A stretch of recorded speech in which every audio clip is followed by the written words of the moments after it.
Փաշինյանի հետ։ Պարոն Մամիկյանյան, երեք երեկոյան մեկնարկել են զանգվածային ձերբակալություններ, կալանքներ, տարբեր քաղաքական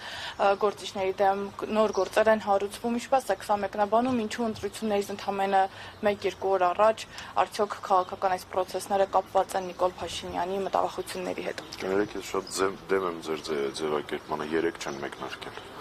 Հայաստանում 50-ից ավել քաղաքական կար դեռ ընտրական process-ը սկսելու պահին, այս բանը արդեն կրկնապատկվել է այդ տիպ։ Արմեն Աշոտյանը երկար ժամանակ անցկացրել են ազատության մեջ։ Դավիթ Համբարձումյան տեխնացուներից Սամվել Կարապետյանը եւս պես շարունակ։ Ակնհայտ էր, որ հաշվի առնելով նաև Արմեն Աշոտյանի ակտիվությունը 3 իր եւ Էդվարդ Շարմազանովի լայվը հերթական ջղաձգումների դրսևորումն է, բոլոր այն մարդկանց համար, որոնք քննարկում են, թե ինչպես Փաշինյանը կկազմակերպի ընտրությունները արդեն կեղծվում են։ Եթե հիմնական քաղաքական դերակատարներից բոլորին այս կամ այն կերպ փորձում են ազատությունից զրկել, խոչընդոտել, ինչի մասին կարող ենք խոսել, իսկ Աշոտյանը Արմենի պարագայում սա արդեն անձնական վենդետա է, հանրապետականի փոխնախագահ հանց է կացրել գրեթե 2 տարի եւ անազատության մեջ, եւ տնային կալանքով, եւ ծանր սահմանափակումների տակ, բնականաբար դա չէր կարող կոտրել Արմեն Աշոտյանին, ինքը շարունակում էր իր ակտիվ գործունեությունը,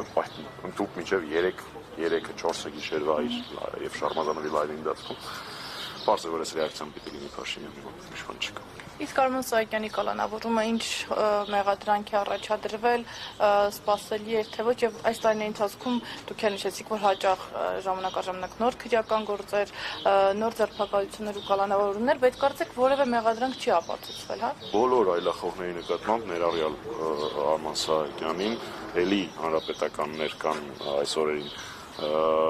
որոնց քաշքշում են, ձերբակալում եւ այլն,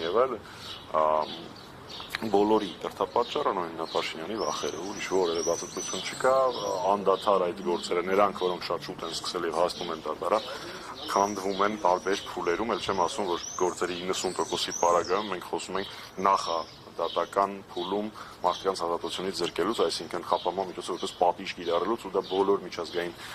զեկույցներում առկա է։ Իսկ պարոն Աշոտյանի պարագայում եւս մեկ անգամ ասեմ, որ ԵԺԿ-ի հայտարարություն բանաձև կա ընդհանուր Հայաստանի կաբանտարկյալների եւ մասնավորապես անվանական նշելով Արմեն Աշոտյանին։ Այդ այն կառույցն է, որը Եվրոպայում իշխանություն է, երկրների մեծամասնությունում եւ Եվրոպական խորհրդարանում մեծամասնություն է կազմում, եւ որը ձգտում է Փաշինյանի իր կուսակցությամբ